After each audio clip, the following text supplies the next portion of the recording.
All right. Shalom, shalom.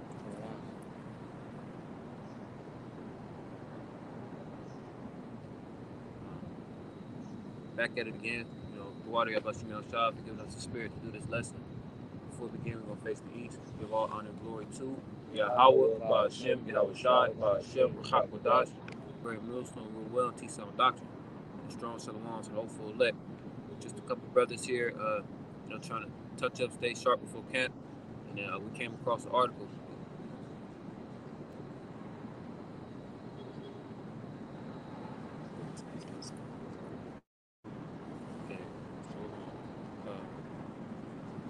This is 20 hours ago. The year Yahawashi turning things up. It says French shoppers are facing a sour sight in supermarkets this summer. No mustard. And me and the brothers was talking about how it was spiritual out of all things. It was a shortage of mustard seeds, which is a representation of our faith. It says the nationwide shortage is due to a lack of mustard seeds needed to produce the condiment. Severe drought in Canada, poor harvest in France, and the war in Ukraine have combined to reduce the supplies of mustard seeds available to producers. And that's screaming famine. You know what I'm saying? Poor harvest. A lot of this stuff was already calculated, you know what I'm saying? As far as the drought. But this is through the hand of the Heavenly Father. Like it says in Proverbs, no, that's reaching there, man. Well, I was going to say the harvest is the foundation of the food. So if you attack the harvest, then what fruit is it going to bear? That's why this famine is going to play a heavy part in the times that's about to come. Because, like the brother just said, we already been going into how, like a couple years back, Elon Musk and a couple of other guys taking over these different farm units that was throughout the America. Yep, purposely killing chickens and other livestock, really placing the emphasis on this impossible meat. Right, it's a quote that says, "He who controls food controls the people." Yeah. The shortage of food is going to leave people, and it's going to be more inflation. What's going to be rise and increase? God, make sure we lift my voice up. But yeah, there's a little bit more in this article, and then we're going to let the precepts fly. It says the price of mustard has shot up by 10% in France as a result, and some shops are struggling to restock jars. As a matter of fact, real quick, you get that second Ezra 16.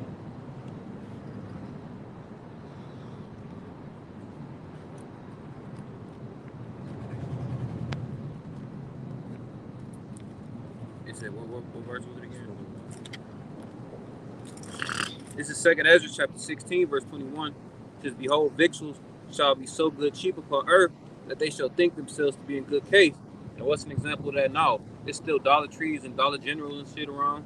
The stores are not stocked to the capacity that we're used to within the past couple of years, but everything seems relatively normal. Plus, just the gas prices. Like, people can buy food. They complain about the price of chicken out here and there, but it's just like, damn, it went from $6 a pound to like 10, 11. Things like this are gonna continually, they're gonna increase. It says, behold, victory shall be so good cheap upon earth that they shall think themselves to be in good case. And even then shall evils grow upon earth, sword, famine, and great confusion. And the main point, in this article is the famine, because people are losing jobs. Like we talked about on the live stream, like you're pretty much working for gas money at this point. The cost of living, everything is about to be changed due to the results of this war between Russia, Ukraine, and how we fall in there compared to Russia, because like it says in Jeremiah the 50th chapter, that great country from the north, which is Russia, is going to come against Babylon. And then the other nations, which were a confederacy with thee at one time, are going to come up against you too. But we're actually seeing the beginning stages of it. And through the spirit and power of Yahawashi, we're breaking it down through the correct doctrine. And we're seeing it in the news. And, bringing it out precept upon precept, line upon line. Let me read that again. It says, behold, victuals shall be so good cheap upon earth that they shall think themselves to be in good case. Right, we're experiencing the beginning stages of inflation. We're seeing shrinkflation. And you can still get a snack pack, but instead of 5 wings, you get 3. And even now, instead of 3 wings, you get 2. For the price of 5. Exactly. And then we're not seeing the hyperinflation yet at mass scales, where it's going to cost you $25 for a fucking loaf of bread. No, that's just an example. Even when you're speaking on the loaf of bread, India is about to be, I believe, withholding 10 million pounds of wheat. You know, and Russia just had their largest harvest of wheat, which was like over 100-something million pounds. And China, they already stocking up. Like all these countries, they know what the time is when it's going to come. And in America, you know, like the brothers said, it's about to be a large scale famine. You know, Putin even said it's because of the northern elites, I believe he said, that's what we causing famines in these third world countries. You know, and ultimately about to be here. You know, the article we're reading is it's not enough mustard seeds that's able to produce France, all right, which is going to drive the prices high, and prices just been jumping from really everything that's been needed for real. Like really, you know, gas, you know, is a number one thing because that's going to stop trucks and imports and things like that, man. So. Yeah, everything is connected and tied in. If you ain't got the gas for the truck that carries the food to get to the food stores, how you gonna get the food inside of the food stores for people to buy? If you ain't got, you know, people to, you know, buy food and they trying to, you know, they trying to survive, you know, how you gonna have workers that can get the work, you know, to make the money, you know, to get food. So everything is tied in, and everything is gonna play a part in, you know, the downfall of this kingdom. Well, I got a quick precept because you had made a point dealing with how not too long ago we didn't really have as much trouble as far as we're gonna let this thing go by.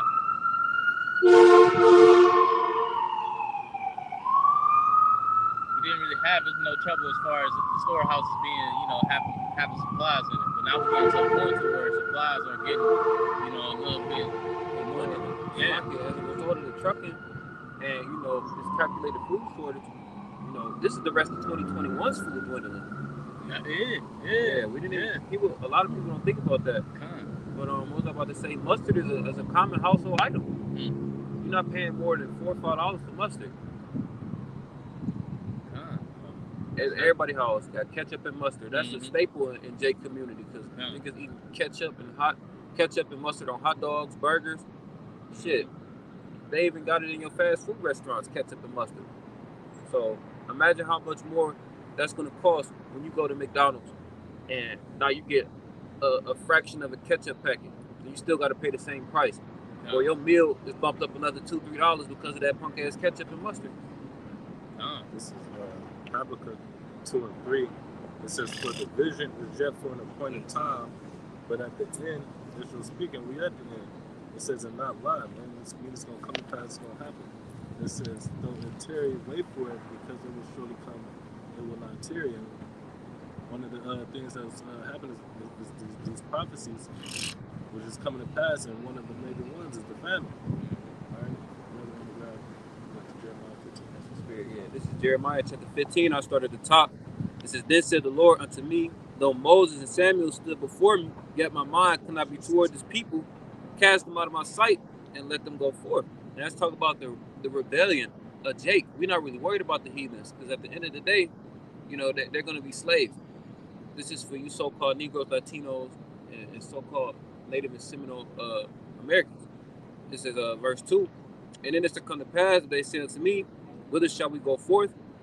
Then shall thou tell them, thus saith the Lord, such as are for death to death, and such as are of the sword to the sword, and such as are of the famine to the famine, and such as are of the captivity, as are for the captivity to the captivity." And like it says in 2nd Ezra, I believe either 15 or 16, you know, the things that we go through, like the precept just mentioned, are scourges for amendment. You know, they're for correction, for refinement. Because it's, judgment, correction, yep. Hey, can you hold that? I'm going to get this precept for the brother. I want to add a point to that. Just make your point else. What's the precept? I got it. Okay, no.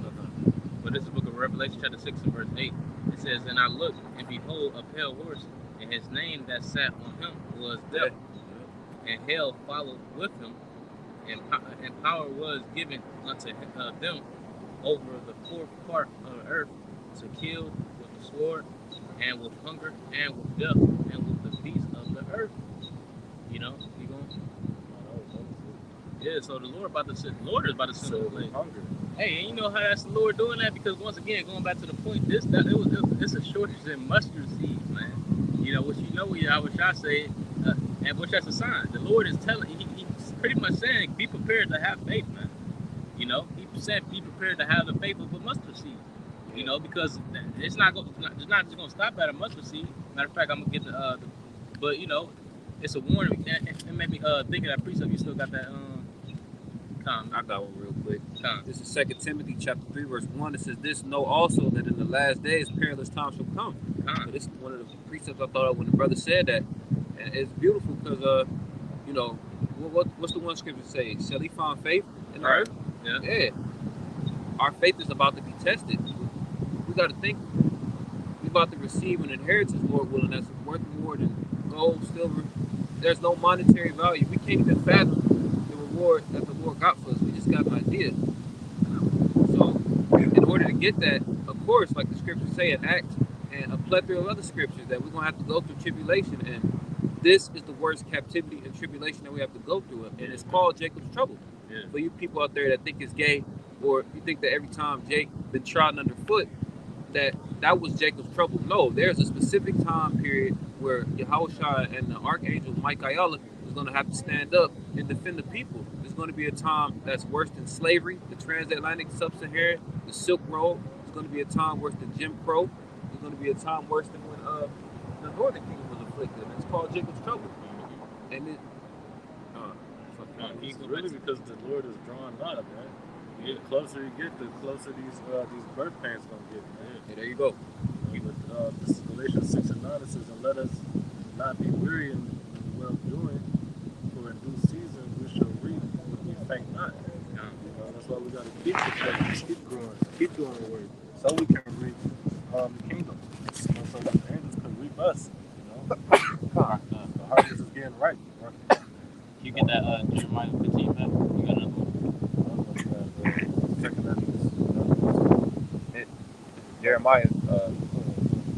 Jeremiah 15 and 1. Then said the Lord unto me, though Moses and Samuel stood before me, yet my mind could not be toward this people. Cast them out of my sight and let them go forth. Let's talk about you 2/3, you hard-headed niggas. Right, because like the scriptures say, you can discern this and that, but you can't discern the signs of the time. You know, you can't discern that we at the end. You can't discern that, you know, these gas prices and all these things ain't gonna stop where they at. Well, I was doing a listen the other day, and I was going over pretty much how every year the gas price was going up $1, and it hasn't, you know, went back down since then. You know, so what you think of? We did the $4 and some cents, or $5 and some cents for gas is gonna go back down to being like two or one. Hell no, you know. These are signs that the Lord is showing that show forth that we at the end. But real quick, this book of Jeremiah, because you know 2/3, like the scripture just mentioned, the 2/3 is not gonna get it. You know, no matter how many signs the Lord show. You know, it's for that mustard seed, the grain of the mustard seed. You know, this book of Jeremiah chapter 14 and verse 13, it says, then said I, Lord, Yahawashi, behold, the prophets say unto them, ye shall. Well, I'm gonna start at 11. Then the Lord said the Lord unto me, pray not for this people, for their good. When they fast, I will not hear their cry, and when they offer the burnt offerings, you know, I'm gonna go straight to the point. I just wanted to put at verse 11, verse 14. Then the Lord said unto me, the prophets, verse 13. It's like it. Then said I, Lord, Yahawashi, behold, the prophets say unto them, ye shall not see the sword, neither shall ye have famine, but I will give you a sure peace in this place. You know, so these people, they still walk around and say that, you know, peace, but and say that there ain't gonna be no famine in this place. You know, but it is about to be a famine in this place, though. You know. This is 1 Corinthians 2 and 14. But the natural man receiveth not the things of the spirit of Yahawashi. Right? Because they're carnally minded. You know, they wasn't blessed with the gift of faith to even want to see these things. You know, for the spirit, for the Holy Spirit to come up to them. It's that wisdom Solomon 8:8. You know, to open up their mind, open up their eyes, their ears, you know, to hear and to be able to see. It says, for they are foolishness unto him. You know, the things we even been speaking to our parents, friends, you know, family. You know, these things are foolish unto them, where they don't believe it. You know? It says, neither can he know them because they are spiritually discerned. Right? Meaning they can't discern the spirit. Right. You know, What he said to the Pharisees that if you can't understand earthly things, how can you understand heavenly things? Right. Earthly things represents carnality in a way, you know, and heavenly things represent, you know, the spiritual things. All right. And he was coming with simplicity, you know, and they couldn't understand that. You know, that's how you know this is only for the 1/3, the elect. But verse 15 it says, but he that is spiritual judges all things, yet he himself is judged of all men. All right, so everything we see, we judge it spiritually by what? Filtering it through the prophecies and understanding and discerning the times we're in. You know, measure the times within itself.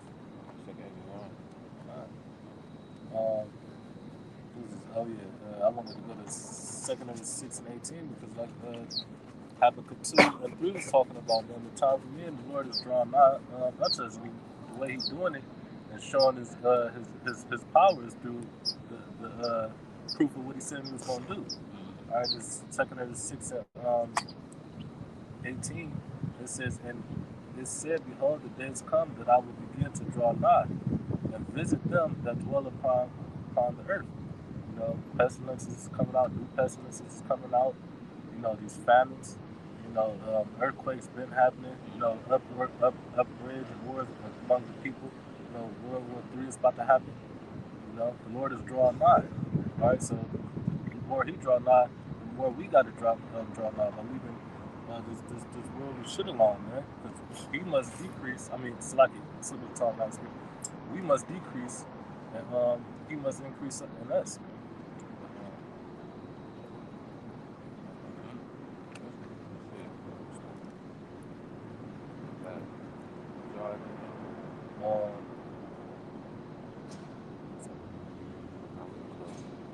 Once again, for Wadi Abba Shemil Shah for giving us the spirit to do this lesson.